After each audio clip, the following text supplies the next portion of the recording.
Hey, what's up guys? Welcome to my channel. So today I'm going to talk about the Diablos deck, the Lair of Darkness deck. And the main goal of this deck is to get Lair of Darkness on the field. So it changes all the monsters on the field into dark, and you can once per turn tribute one dark monster from your opponent's side of the field to use an effect. So the main goal of this deck is to abuse this skill. Of course, we run the staples 3 Max C and 3 Ash. No need to explain why. Okay, Max C can either force your opponent to stop special summoning or stop his turn, or you will get like to draw 5 or 6 cards, which will give you an infinite value to beat any other deck. Okay, we run 2 tour guides with Underworld.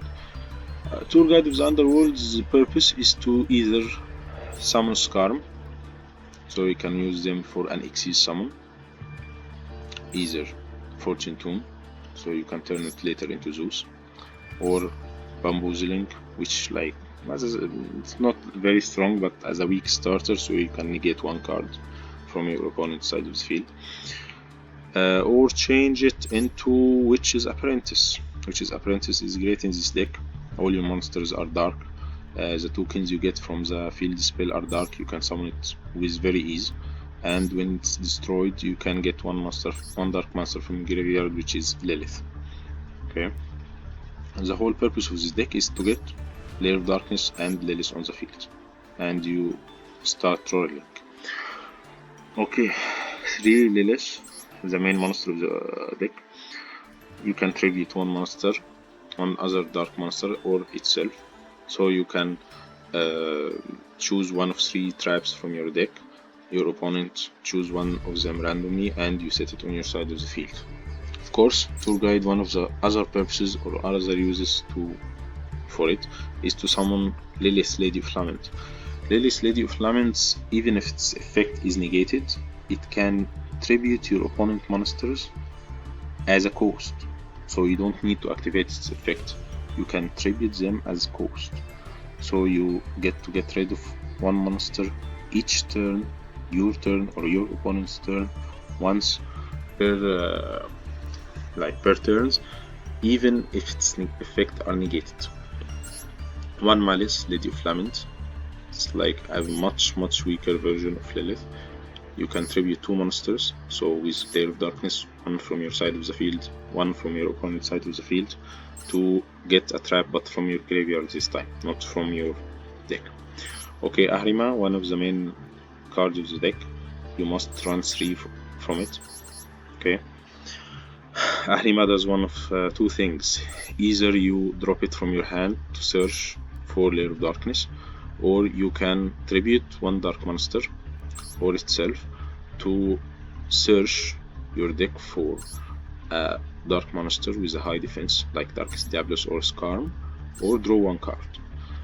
So you can use it another way to, like, if you tribute another monster from your side of the field other than Ahrima, you can directly special summon Darkest Diablos from your own deck, because you add it to the hand, use Darkest Diablos effect, special summon it on your side of the field. So it's a free Darkest Diablos if you have like a token or another monster on your side of the field, which you can tribute. Okay, 1 Raigeki to break fields, 1 Monster Reborn, so you can get any monster from the graveyard, mainly Lilith. 1 Terraforming, the best field spell search in the game. 1 Pot of E, because your extra deck is not that important, you can get rid of it and you don't care. The only important cards in your extra deck are like mainly the fusion monsters, which I will talk about later. Okay, of course, Lair of Darkness, 2 from Super Polymerization. Super Poly with Lair of Darkness on the field, you can use 2 of your opponent monsters to special summon Venom Dragon, or if you have that, it will be better, this monster. If you have it on the if you have it in your extra deck, it gets rid of 3 monsters from your opponent's side of the field while Lair of Darkness is active. Okay, so I recommend running 1 or 2 of this with 1 or 2 of Venom. Okay, and 1 Call by the Grave, the only one I have right now, so I run it. I run 1 copy. Torrential Tribute is one of the good traps, one of the good free traps. There are many options also, I'll show them later, but I may replace it later, but it's good. 2 viruses. Of course, using virus with Lair of Darkness is insanely great and insanely great value, especially if you know what you are running against. If you know that you run against a spell heavy deck and you use Gratigator Epidemic Virus and choose spells, you destroy your opponent. If you know that your opponent runs a lot of low attack monsters, Deck Devastation Virus will ruin his life, literally. So I run 2 copies of each, but in the final version in my mind I probably will run 1 from each, and I'll try it. I don't know yet how it will perform. 1 from Paleozoic Dino Niche. Okay, it's good for banishing like 1 card. I probably will remove it too in the final version. Metaverse is like the 7th copy of Lair of Darkness. We run 6 here, 3 Ahrimas, 3 Lair of Darkness, and 1 Terraforming. This is like the 8th card to bring it out. So 3, 3, 7, and 8. Okay, Ballista Squad is great also in this kind of deck because you can tribute 1 of your opponent monsters and destroy other card on his side of the field.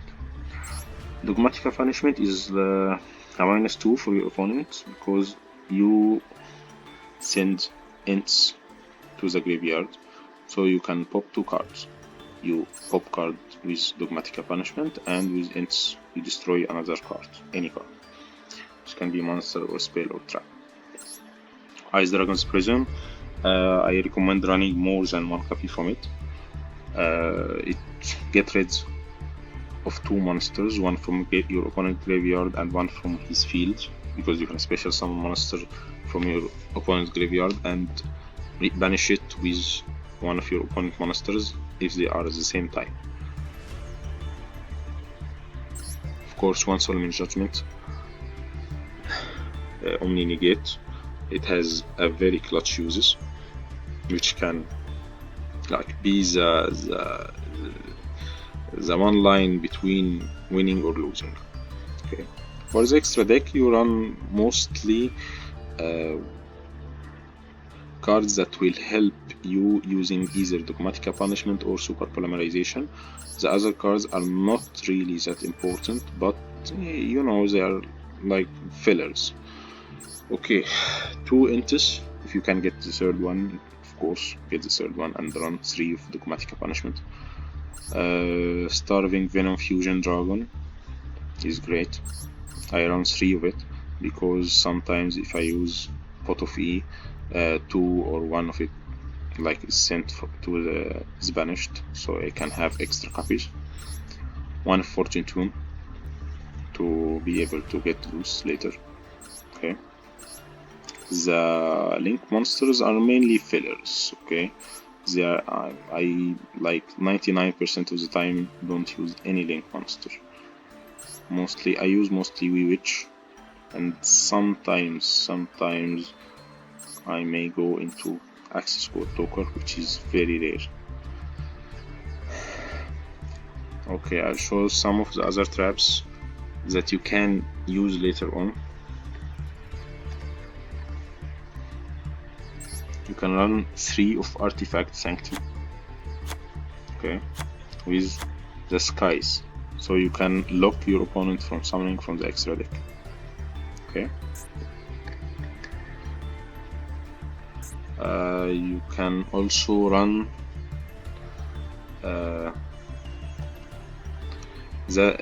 I don't remember its name, but there is a card that normal trap card that special summon a monster from your graveyard into defense position This is also a great card, so you can use this with that card, so you'll be able to rotate skies and prevent your opponent from special summoning from the extra deck at all. You lock his extra deck while getting value with Lilith and your other cards and controlling the duel. So it's not the best, it's not like the most meta competitive deck, but it's really fun, and I hope you all guys enjoy it and have fun and blast with it. Okay guys, thank you for watching, and I hope you have fun, and see you in the next video. Thank you very much. Bye bye.